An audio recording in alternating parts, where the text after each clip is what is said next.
قومی ٹیم کے کپتان سلمان علی آغا کا کہنا ہے کہ ہمارا ہدف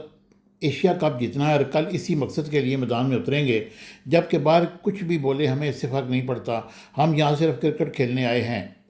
دبئی میں پریس کانفرنس کے دوران سلمان علی آغا کا کہنا تھا کہ ایشیا کپ کے فائنل میں پچ اور کنڈیشنز دیکھتے ہوئے پلینگ 11 کا فیصلہ کریں گے۔ ٹیم میں فاسٹ بالرز یا اسپنرز کو شامل کرنے کا فیصلہ بھی پچ کو دیکھتے ہوئے کیا جائے گا۔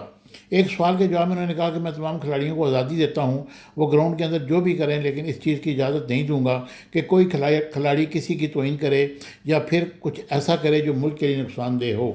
ہینڈ شیک سے متعلق سوال پر ان کا کہنا تھا کہ 2007 میں پروفیشنل کرکٹ کھیلتا آیا ہوں، میں نے آج تک ایسا نہیں دیکھا کہ کسی ٹیم کے درمیان شیک ہینڈ نہ ہو، میں نے یہ بھی نہیں سنا کہ آج تک کرکٹ کی تاریخ میں کچھ ایسا نہیں ہوا۔ سلمان علی آغا نے کہا کہ ماضی میں پاکستان اور بھارت کی ٹیموں کے درمیان اس سے بھی کشیدہ تعلقات رہے، لیکن ایسی چیز کبھی نہیں دیکھی کہ کھلاڑی آپس میں ہاتھ تک نہ ملائیں۔ ایک سوال کے جواب میں ان کا کہنا تھا کہ گراؤنڈ کے باہر جو کچھ ہو رہا ہے وہ ہمارے کنٹرول میں نہیں، چاہے وہ میڈیا کر رہا ہو یا کوئی اور، جس کی طرف آپ کو اشارہ ہے ہم صرف وہی کنٹرول کرنے کی کوشش کرتے ہیں جس کو ہم کنٹرول کر سکتے ہیں۔ ان کا مزید کہنا تھا کہ باہر جو کچھ بولے ہمیں اس سے فرق نہیں پڑتا، ہم یہاں صرف اچھی کرکٹ کھیلنے آئے ہیں، ہمارا ہدف ایشیا کپ جیتنا ہے اور اسی مقصد کے لیے میدان میں اتریں گے۔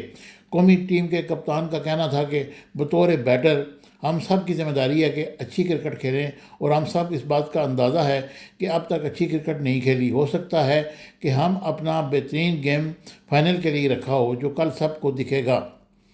سلمان علی آغا کا کہنا تھا کہ انشاءاللہ جیتے ہوئے دیکھیں گے اور ہم جیتنے کے لیے اپنی کرکٹ کھیلیں گے اور 40 اوور تک اپنی گیم پلان کے مطابق کھیلیں گے تو ہم کسی بھی ٹیم کو شکست دے سکتے ہیں۔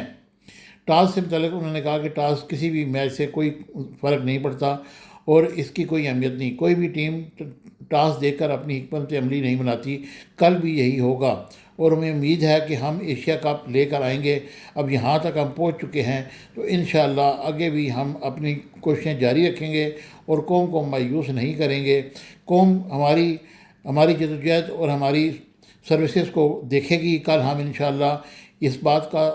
کا اندازہ لگے گا کہ پاکستان کی قومی ٹیم ایک نئی ٹیم ہے اور ایک نئے جذبے کے ساتھ، نئی امنگ کے ساتھ، نئی ترنگ کے ساتھ ہم میدان میں اتریں گے اور بتائیں گے کہ کرکٹ کس طرح کھیلی جاتی ہے اور کرکٹ میں ہم نے کیا کرنا ہے اور کیا نہیں کرنا، یہ کل دبئی کے میدان میں پتہ چلے گا۔ Subscribe my channel Business Times News for latest political, national, international news. Don't forget to subscribe Business Times News.